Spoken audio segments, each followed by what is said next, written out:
So when you get into an argument with the ability of your keen observation, it is extremely difficult for people to win over that argument. There are very few people. And the key to deal with your argument is emotions. People you love and you care for, if they break down and they cry, that's the only way they can probably find some leeway, because the other part of you is emotional. But otherwise, if somebody tries to logically fight it back, then it is almost impossible. It's unbelievable what you just said. I just can't believe it that you said it. Okay, so and I never thought that somebody would be able to tell me this through my handwriting. But It's getting started, Vikram. I this is getting into a danger zone now, actually. So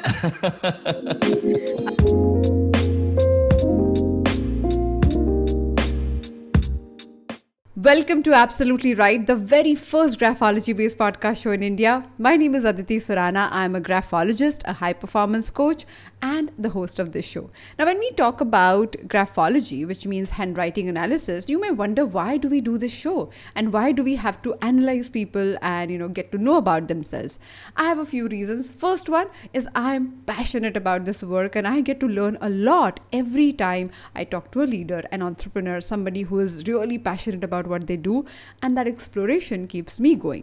The second reason is for you to learn from the other person's journey, their story, and every time in the conversation, I talk about a specific handwriting trait that you can evaluate in your own writing. Now, I believe that when you keep evaluating yourself and analyzing yourself in an objective manner, you get to learn so much, you get to improve so much, you get to alter things for yourself. And that is the main concept of self-growth, self-evaluation. You cannot change things about your behavior, about your thinking, about your decision making without evaluating for what it is right now. It's almost like a starting point on your GPS, right? No matter where you want to go, you have to know where you're starting it from. And that current evaluation of your personality is crucial because of that.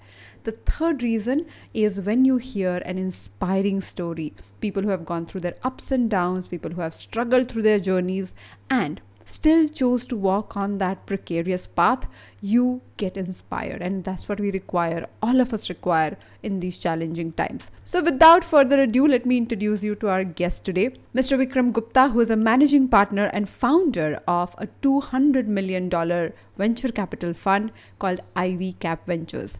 The way he describes his work is more driven by passion. If you know people from banking or investment kind of background, you know that they think more in a logical, objective, impersonal manner. They go for numbers, they are very evaluative, and everything becomes data-based.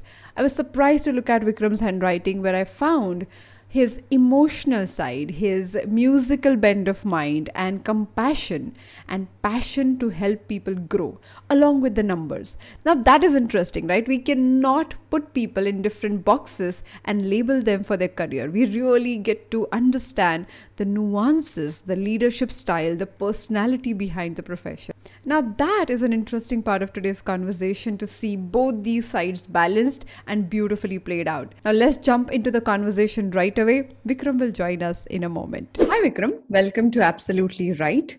You are the first venture capitalist on the show, so we definitely have so many questions, especially in the time like these. hi, Aditi. Thanks for having me on your show.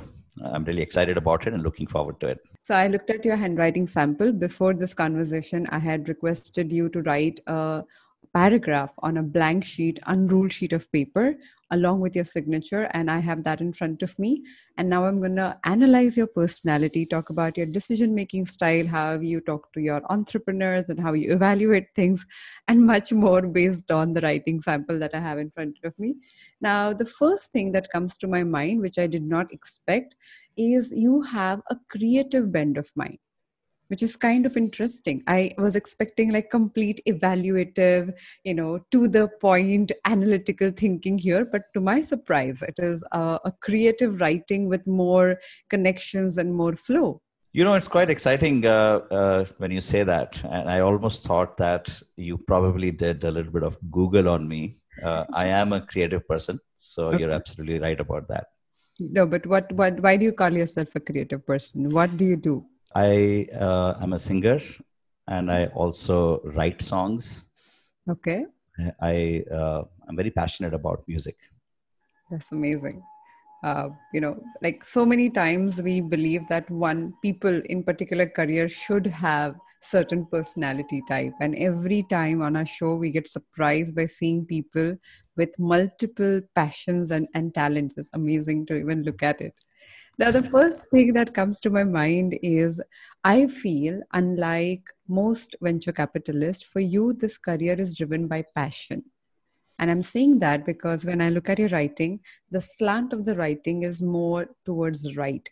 So when people operate from their passions or emotions, if that is the basis of their decision making, most of the time they may pick up any career, but they will have that innate passion and connection, emotional connection with this work. How do you manage to do that? How is that even possible? Yeah, so I would think that passion is an integral part of any entrepreneur, and Mhm. I call myself more of an entrepreneur than anything else.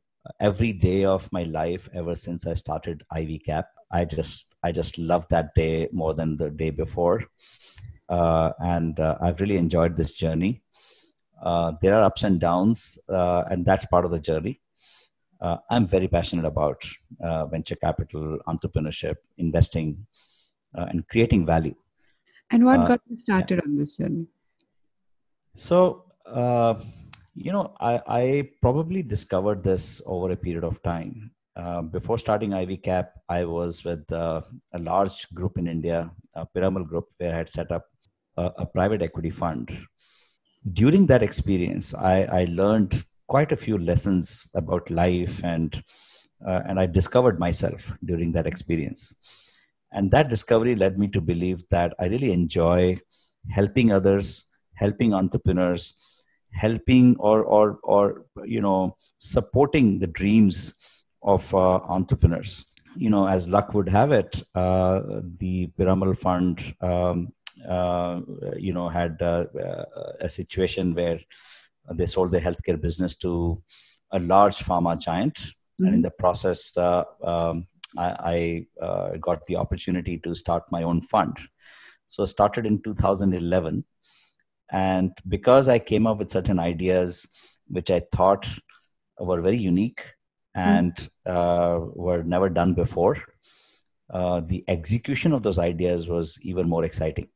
And today I feel very fortunate that whatever the ideas I had thought in the beginning are working out very well, and things have played out very well.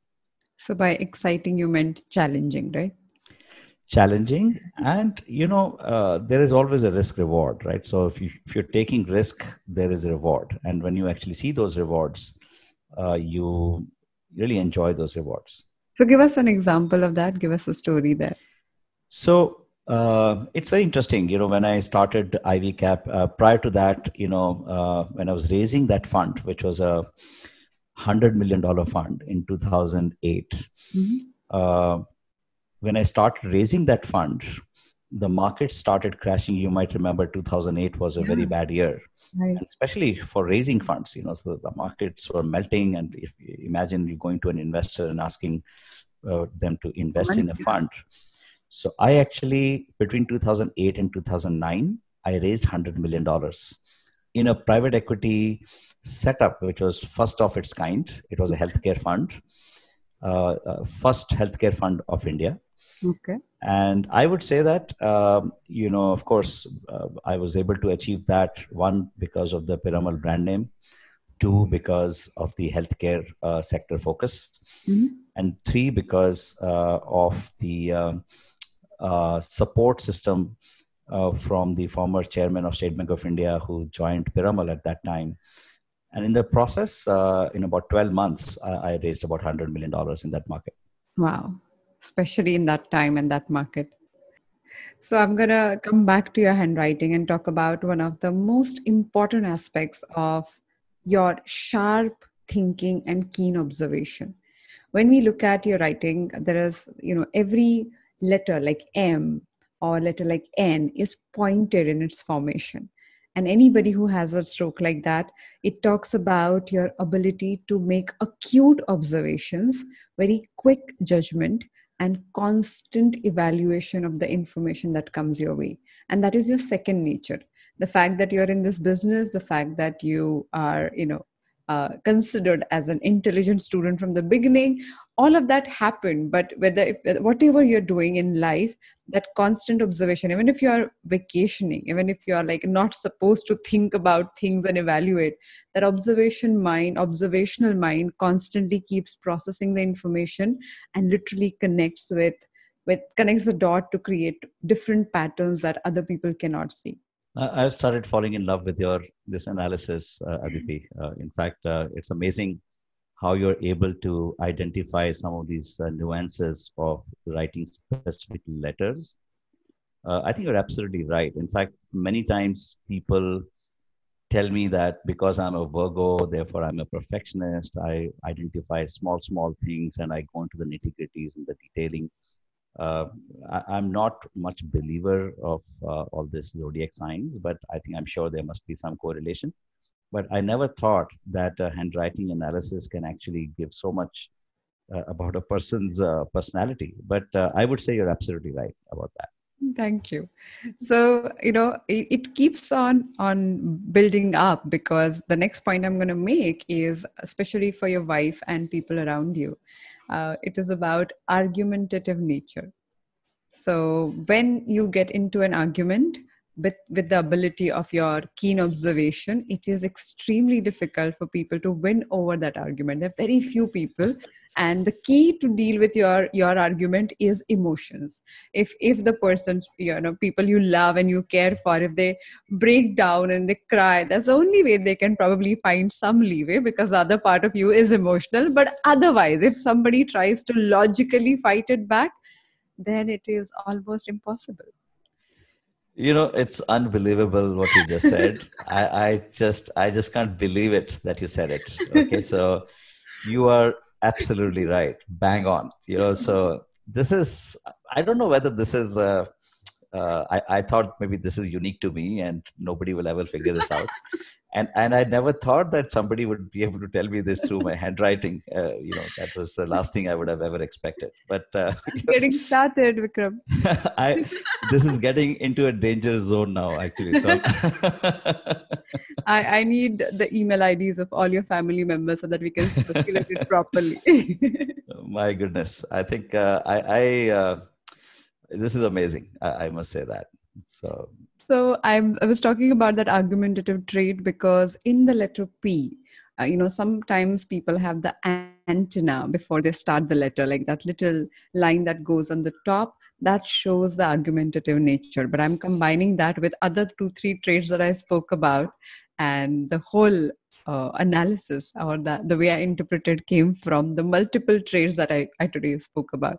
is this coming from your intuitive understanding of handwriting analysis? Is this a science or an art? Because I think what you are telling me, nobody has ever told me that before in my life. So this is something I think people try to understand me as a person, Right.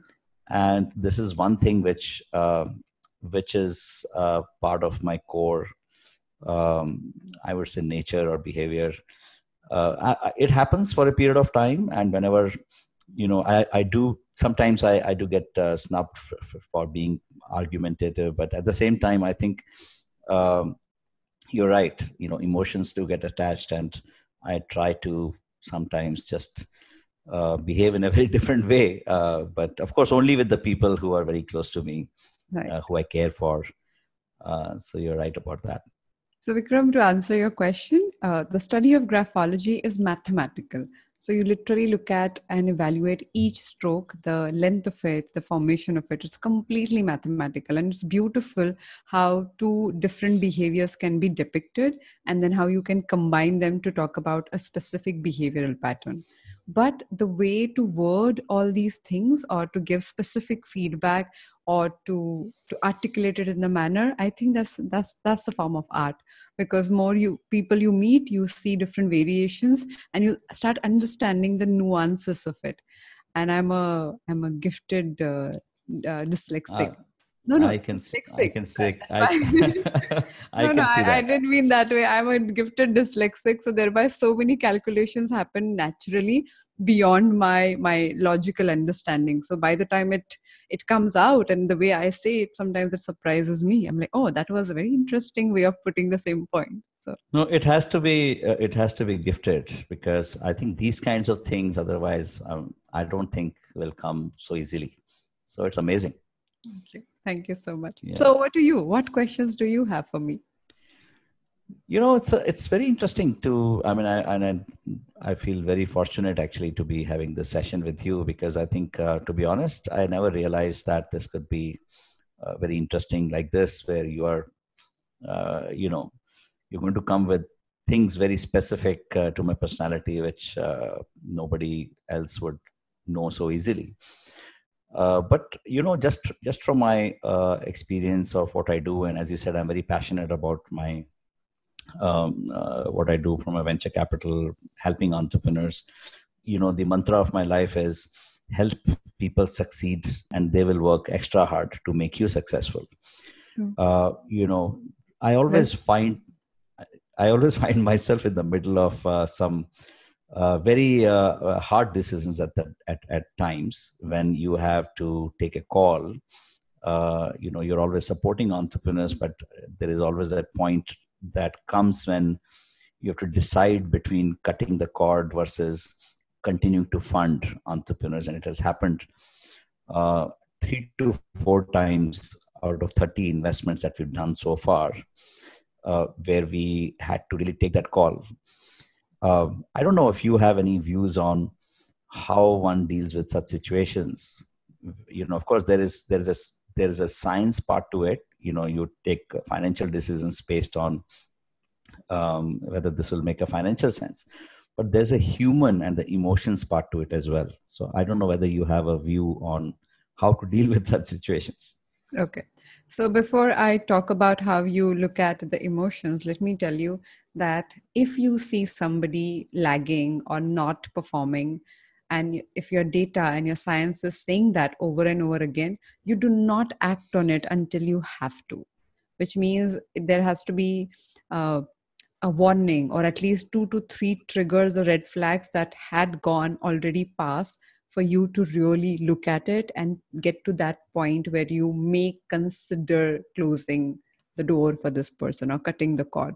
So in your evaluation, you won't do it because one trigger went off. You would do it, you'd give that person benefit of doubt because of the emotional side that I described. So until and unless that point does not come, you keep hoping for things to turn around and things to get better. But the other aspect of your empathy, which I feel very rare in your profession, and I have on my personal front met so many venture capitalists and people who are into your profession, and rarely do I see that level of empathy involved in the work that you do.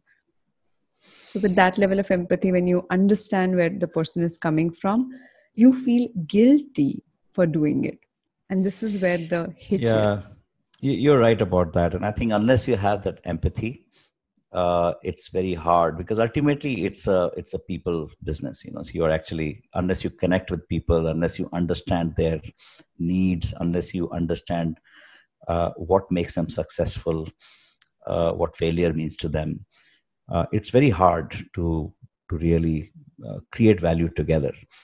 So I think that's one part. And the second thing, which I would love to hear your thoughts on. We are meeting so many entrepreneurs every day. We look at probably 5,000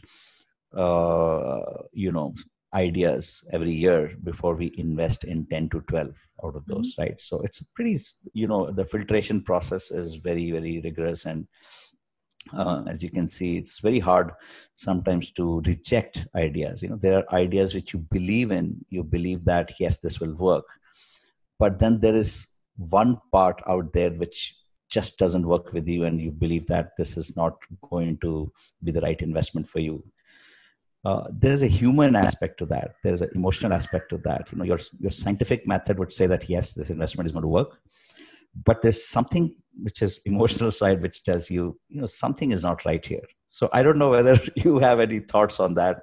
And I have missed out very good deals because of that. I mean, I'm okay missing out deals rather than selecting the ones which might go wrong. So I don't know if you have any thoughts on that.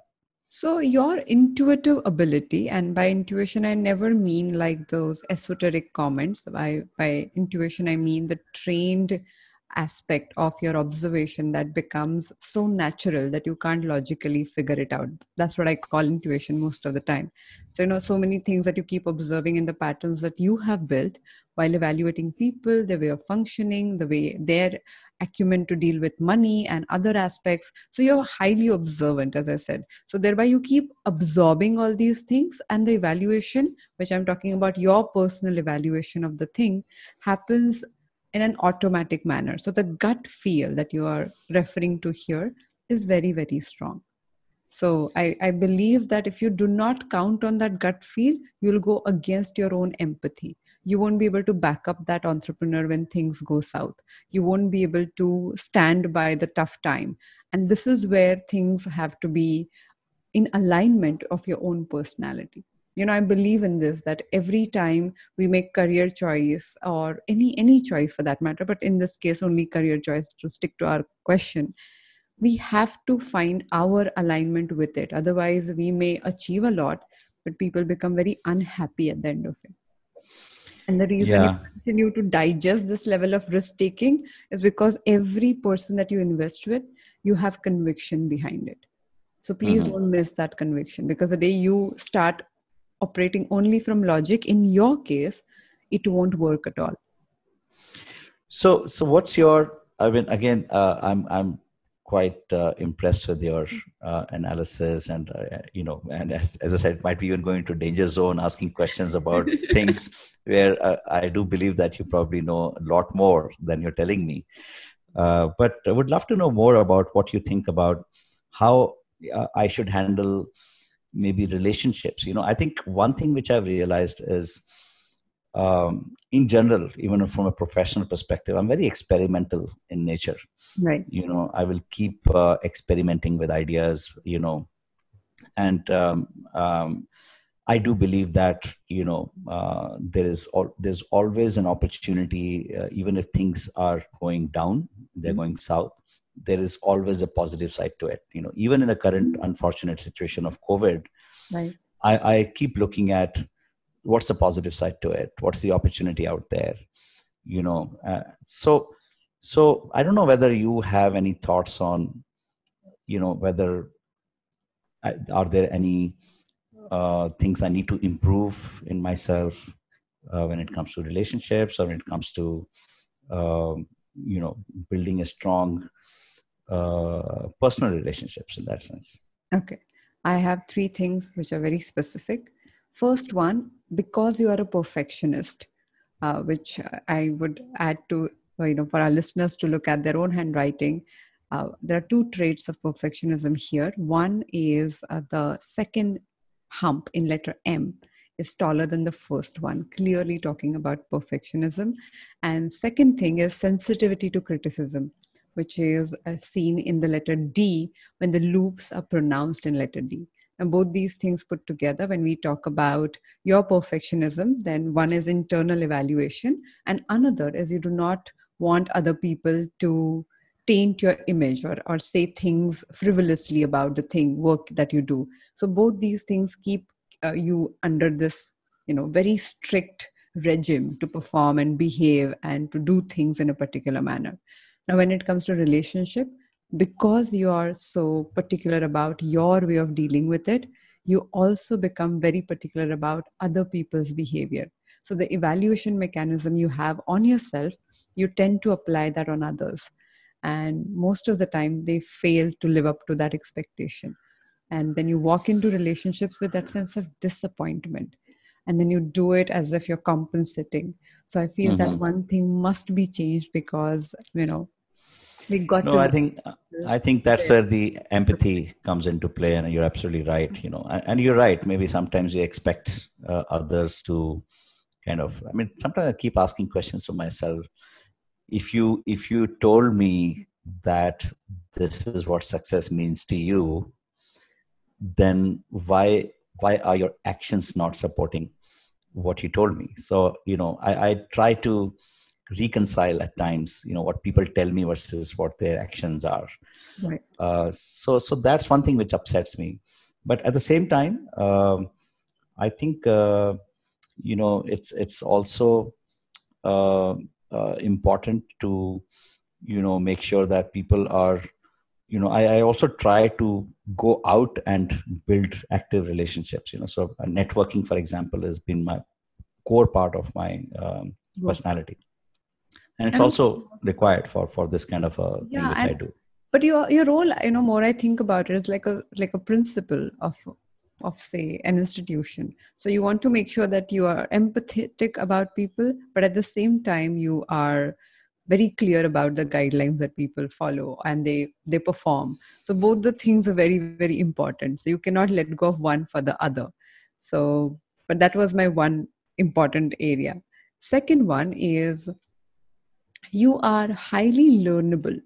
You're constantly throwing the tested formulas out of the window and trying to figure out newer formulas. That's how you function.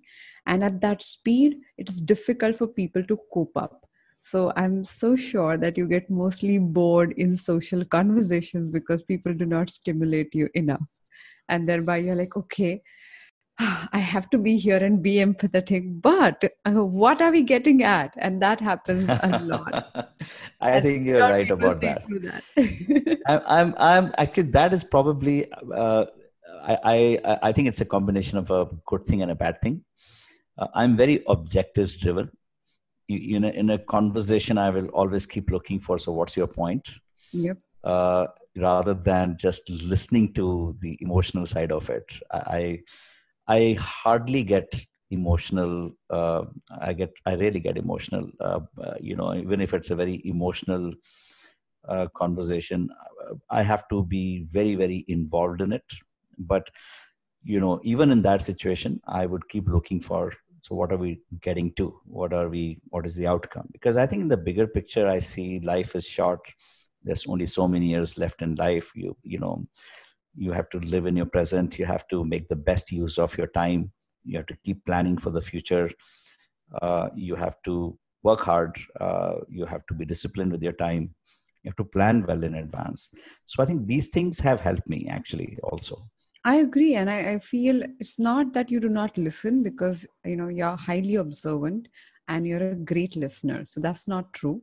If you have that notion about you, that is absolutely untrue. And I'm saying that because listening skill in handwriting is about a lowercase letter E, where the loops are open.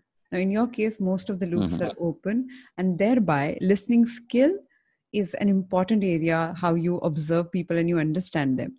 It's just that when you do not see the person being clear, articulate, or absolutely passionate about what they do, this is where you are not interested. So it's not about listening skill, it's about lack of interest in what the person is presenting. But in relationships, in close relationships, people require you to put up with their stupidity a bit more, and thereby they see through your impatience, and that gets to them. And that's why they feel not understood, or they feel you're rushing them and all of that. So those aspects to again keep in mind in relationships. No, you're absolutely right again about that. I do spend, or rather, I would say, invest a lot of time in listening to people. I will never make assumptions. In fact, Exactly. not only I would listen to them, I would ask questions to make sure I have heard them. So I just want to make sure that, many times what happens is that you hear something and then you assume something, and based on that you start responding. My philosophy of life is that double check on what you heard and make sure you understood what they mean rather than what they said. So I think that you're absolutely right, and I do that with everyone, whoever it is. Whether it's my one of my entrepreneurs or my family members, anyone. So that thing has also helped me in a way where people come to me and they want to talk to me, and they will at least feel that at least they will be heard. So yeah, you're right about that. Definitely. The last point to keep in mind is when you are convinced, your speed of executing or going about that plan is very, very high. And when you're not convinced, the same person who is an ultra uber fast person to execute can become turn into a complete procrastinator. And people don't understand. They're like, oh, you are the same person who can get things going. But it is about the conviction. You have to be convinced, you have to be on the same page. If not, then nobody can move you to do the things that you do not have your heart in. And that's You what, are, again, the yeah. third point in relationship. No, again, you're absolutely right on that, because I'm very, very execution oriented. In fact, even with entrepreneurs we work with, I mean, we keep listening to lots of ideas, but it all boils down to how will you execute on it. And once you're convinced that here's the team who's working on it, and even if I have to work on a plan, once I know that this is something that can be executed well, then I really focus on getting it executed, and in a very planned manner, and will make sure that it is done well in time. So you're absolutely right on that. But you missed the last part. I said, when you're not convinced, you can procrastinate, and people do not understand how is that possible. And you're right about that as well, because I'll tell you, if someone is doing it, or doing something just to kind of just to fill in a gap, or just to prove a point, that doesn't excite me. Unless you're doing it because you're passionate about it, or you believe in it, and there is something you're deriving out as an outcome of value, I believe this as a waste of time. I actually keep asking questions in terms of why you're doing it. Don't waste time. So either do it because there's something meaningful which is going to come out of it, Yep. or don't do it. I mean, there's no other way. Half-heartedly. So Yep. yeah, so there's nothing in between. So either you do it or you don't do it. And like, for example, I think this is something I believe in. Somebody says, I try to do things, I will try to, so I think there's, in my dictionary, there's nothing called try. Either you do it or you don't do it. So that's the way it may, sometimes it may also hurt me, because there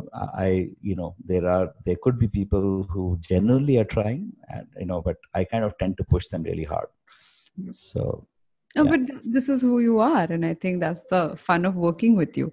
And people who have worked with you from the beginning, or people you have groomed or mentored, those people have really gone beyond their own limitations. And which is, I feel, the phenomenal part of being part of your team. And this is for your teammates and people who are working with you to learn and to absorb. And when you have a leader who is constantly re-evaluating his journeys, his decisions, and willing to experiment, I think that's a treat. And that's amazing. Yeah, I'm always willing to accept my mistakes. I'm always willing to keep learning. I'm learning every day, whether it is my partner or a person who's just joined my team. I'm always asking questions in terms of what I can learn from you, and that, I think, that actually does help. In the sense that people see you as someone who's not just bossing you around. People see you as someone who is equal, who they don't like to call a boss, who they would like to call as a friend. So I think when you're working with a team who believes you are a friend, the fun of working increases multifold. So I believe in that philosophy. I'm so sure. And I can look at that from your handwriting and completely agree with that. Now, the next aspect is my question to you. For our listeners, if you have to keep a few things in mind while doing startup investments, people still have that stigma and that fear of should we do it or should we not do it. What are those 2, 3 things that they should keep in mind? So it's a very exciting field, and it has become very exciting over time. So people have seen somebody putting in like 10 lakhs at becoming 10 crores in no time. But those examples are very few. Like typical success rates are just 1%. Right. People don't talk about the remaining 99% who failed, right? So you're right. I think the risks are very, very high. My suggestions are, if you want to do it passionately, if this is part of your passion, then you please go ahead and do it, and you should do it yourself. Look for And thereby, startups. by passion, you mean that people who are interested in supporting other people's passion, is it? That is right. So if you're looking to invest in startups yourself, you should do that. Don't do it as a lottery, as a gamble. Right. People are actually thinking of, just like, many people invest in stock market because they believe that, okay, let me put some money in this stock, I think it'll go up. They may not even do any research on what's going on there. Right. I think my suggestion would be, don't. That's not probably the best way to do it. The best way to do it is either you get involved, see if you can add value beyond money. Don't just do it because you think your money will multiply. Or give your money to a professional who is passionate about it, who can do a better job than you. And that's where the venture capital funds, organized VC funds, who do it for the living, like, IvyCap Ventures is one of the VC funds, and many other VC funds in the market who actually do it for living and do it as passion. Invest in them. So invest in VC funds, invest in organized teams who actually do this for the living. And how do So you evaluate a startup? There's so many factors. So if somebody has to get started, is there any beginning point on that one? So when we look at startup, Aditi, 80% of our time goes into evaluating the people involved, the team.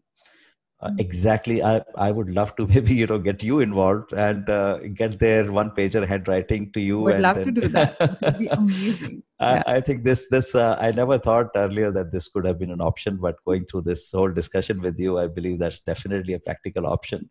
It's all about knowing people and learning their personalities and understanding how they behave, why they have taken risks.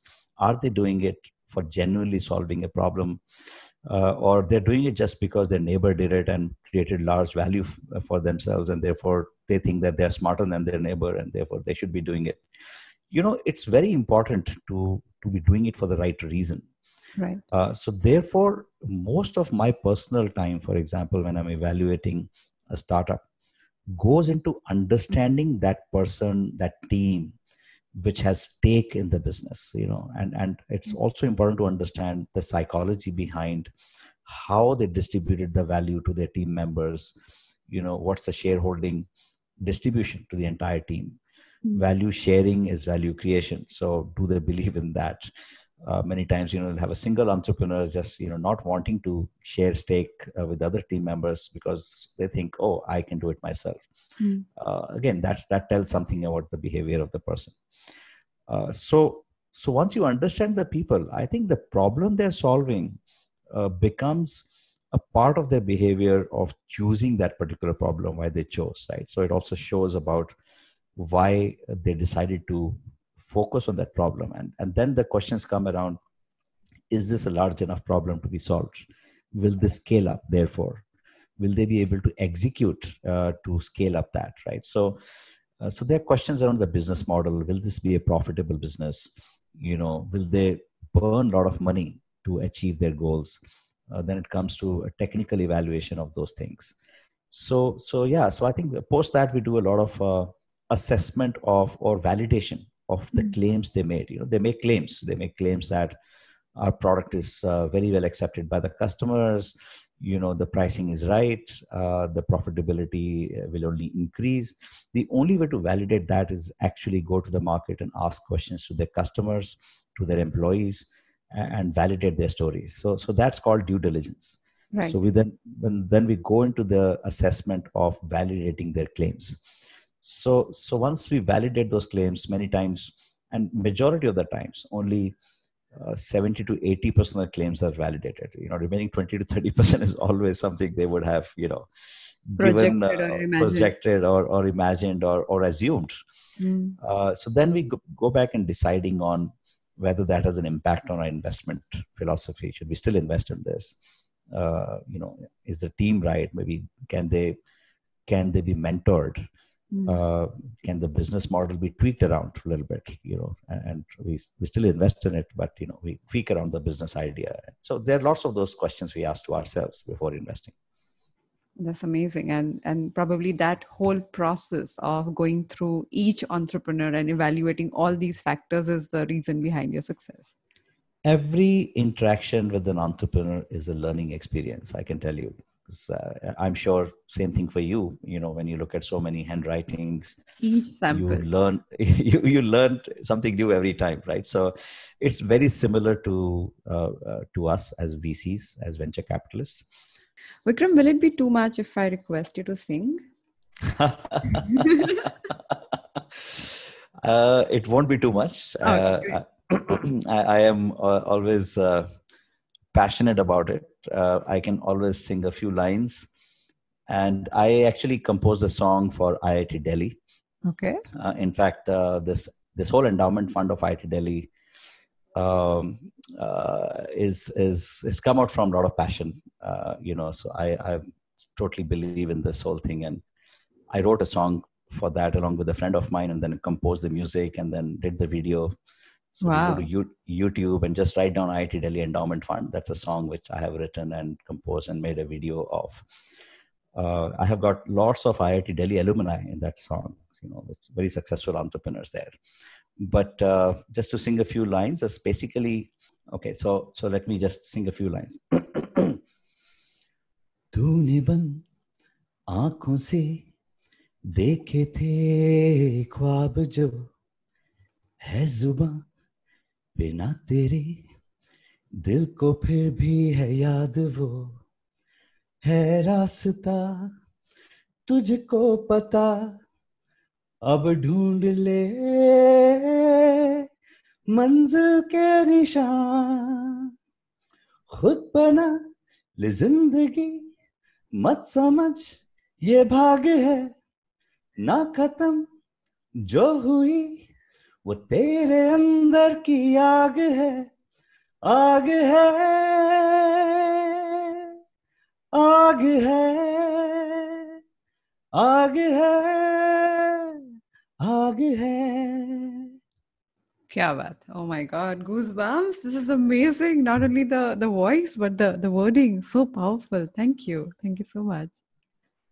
So thank you so much. It's, as I said, music is my passion. I'm amazed to see how you're able to analyze just from the handwriting. My passion. Thank you so much, Vikram, for being part of this conversation. And it is such a wonderful opportunity to explore leaders and, especially person who is passionate about number games and not discounting human aspect of it. It's brilliant. Thank you. Thank you so much. Thank you so much. This is amazing interacting with you. Thanks a lot. Thanks a lot for having me on this program. My pleasure. What a treat. I thoroughly enjoyed myself in this conversation. If you are as fascinated about graphology and you want to know more about yourself, you can do one of the two things. You can book a session. My website link is aditisurana.com, or you can learn our graphology masterclass. New batches start every first Saturday of the month. So you can learn to evaluate yourself, your family members, your employees, people around you, and anybody you like. And if you believe that I want to use graphology to feel better and make my life easier and solve the anxiety-driven problems that I keep experiencing, in that case, you should check out our 21-day anti-anxiety social initiative that is going on till 12th of May. Every day at 4 p.m., I do an Instagram live where we speak about different angles of anxiety that are ailing people, troubling people. Now, these are tough times and we require as many tools that we can employ to solve our problems and stay mentally put. And this is what we do in those conversations. If you're interested, then you can sign up on aditisurana.com/lockdown21. I will see you on Friday with one more episode of Absolutely Right, where we'll be talking about how to deal with guilt. I know so many people are experiencing it at different levels and it is getting to them, especially in the work from home situation. Let's look at what all we can do. I'll see you then. Till then, happy writing.